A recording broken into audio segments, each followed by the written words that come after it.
Hey guys, welcome to another episode of Elise's Eats. And yes, you're probably wondering, everything looks different. We are in a new place, and today we are going to be making gingerbread macarons because it's Christmas, and I've never made shape character macarons, and I thought, who's Christmassy? Who's a gingerbread man? Gingy from Shrek. And I was like, yes, we're doing this right now. That's what we're doing today. Let's do it. So these are the ingredients you're going to need.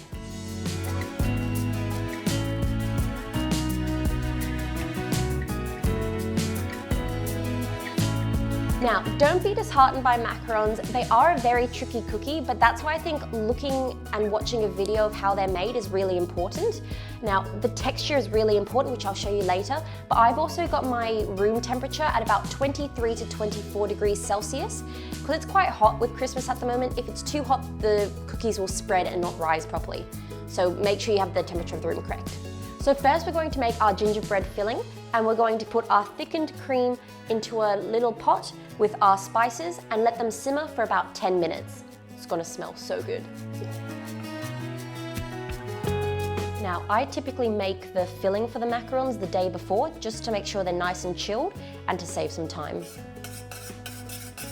If you don't have a pre-made chai spice, you can make this yourself by mixing 1 teaspoon of dried cinnamon and cardamom with half a teaspoon of dried ginger, and then about 1/8 of a teaspoon of nutmeg and cloves.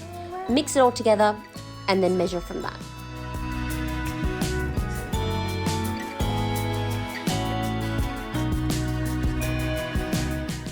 Make sure that you sieve the thickened cream mixture to remove any of the tea leaves. You don't want a crunchy filling, it's not nice.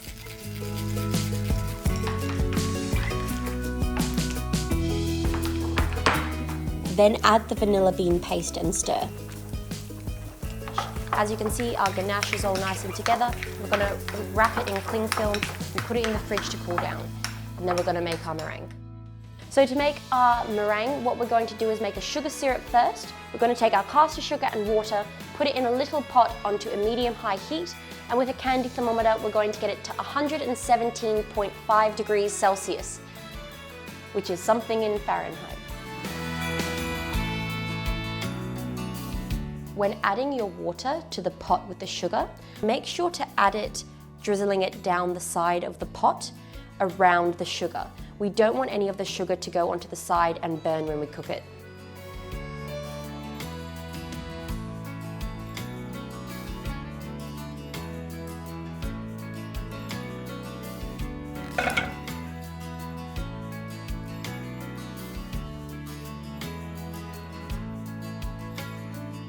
Once our sugar syrup reaches 117.5 degrees Celsius, we're going to plunge it into an ice bath or just put some cold water in it to stop the syrup cooking any longer.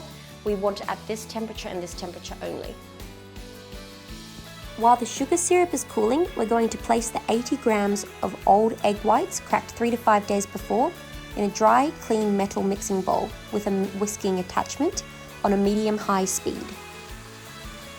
Once the sugar syrup stops making tiny bubbles, we're going to slowly add it into our egg white. Now, as you can see, it's already slightly frothy at this point. I've let it beat for about a minute. Then I'm going to slowly pour some into the side, put it on a high speed until it's incorporated, then continue to add the sugar syrup. You want to add the sugar syrup in under about a minute, just because otherwise it'll crystallize, and you don't want that. So continue to beat on a high speed until the bowl is cool to the touch. This should take about 10 to 15 minutes and the meringue should reduce in size.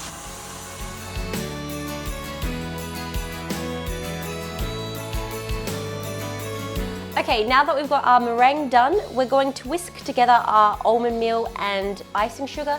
Of course you can sift this if you want, but that's extra work, don't want to do it.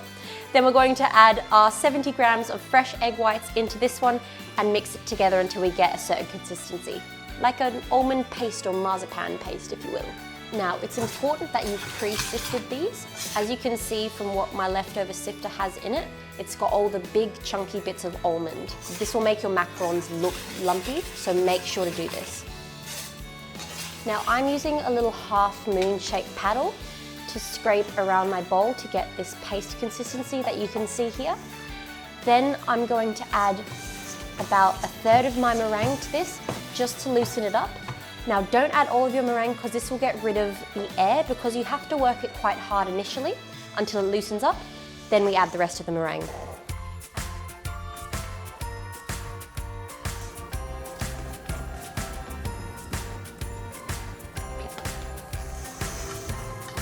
Then I would fold this in about 30 or so folds until it looks like this. It's very hard to tell exactly how many times you need to do it, but you want it to ribbon back on itself. Now that we've made our macaron mix, what we're going to do is separate it into smaller little bowls to make the colourful decorations of Gingy, the gingerbread man. So we want to have our main colour to be a nice gingerbread brown. Then we're going to need a bit of white for his detailing. Then we're going to need some blue for his eyebrows, purple for the gumdrop buttons, and pink for his little mouth. I'm so excited, it's going to look so cute. Now I'm going to put about 1/4 cup to 1/3 cup for the white detailing, 2 to 3 tablespoons each for the blue, pink and purple. Then the rest will be the brown. Now I'm using either powdered or gel food colouring. Do not use liquid food colouring, as this alters the consistency of the macaron mixture.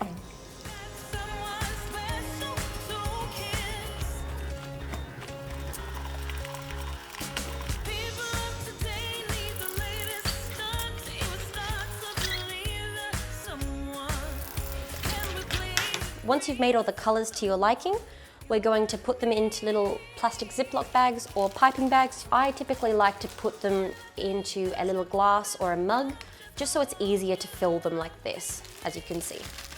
And then for the main filling, we're going to put a 5mm piping tip inside of a piping bag and then add the brown mixture in.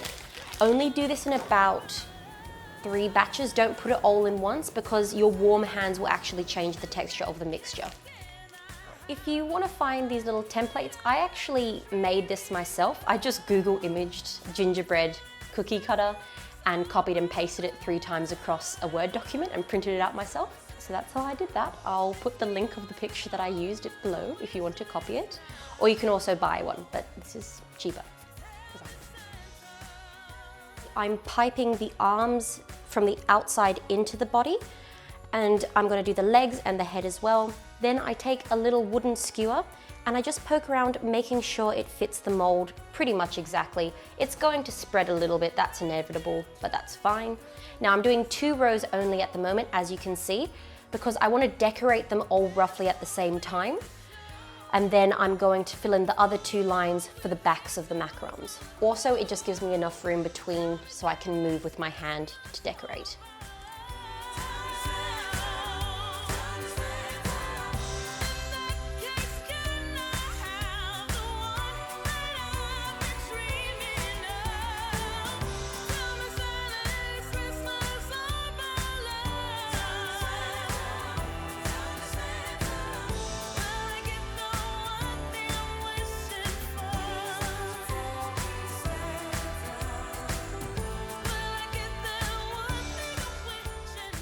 Then I'm going to place the macarons on a baking tray and lightly tap them so that any air bubbles come out. Then let them rest for about 20 minutes for the skin to develop on the macaron cookie. You'll notice this when they go from a shiny to a dull consistency. Then I'll bake them at 145 degrees Celsius or 295 degrees Fahrenheit for about 10 to 11 minutes. This depends on the size of your macarons and how well your oven cooks. They are very temperamental, so you might want to do a couple practice rounds just to see how they come out. Take your filling out of the fridge and let it rest for about 5 minutes, then place it into a piping bag and pipe it onto the base of your cookie. Then with a little skewer, we're going to even it out, make sure it's all nice and fits in the cookie, and place the decorated half on top. And then you have your cute little macarons. They look so cute, I might cry. These taste best at room temperature, so take them out of the fridge about 10 minutes before serving to let them come to room temperature. To store them, put them in an airtight container and keep in the fridge. They also freeze really well. So that's how you make my adorable little gingerbread macarons. They look so cute, they smell amazing, and they're just so precious. I mean, imagine bringing these to your family event or to friends. Like, they're just so cute. Look at them. They're perfection. And the thing I love is they don't look the same, which is great because they've all got the little individualityness. But anyway, let's eat because I know Flavia is dying to try these. Come on, baby. How cute are they? Honestly, watching you make these, and I'm just dying inside because they're so cute. Just like while I was piping, she's just squeeching, going, I'm like, ah! Cute. Anyway, let's try them because you've not tried these before. I'm going to go head first. Yeah, Salty. that's the only way.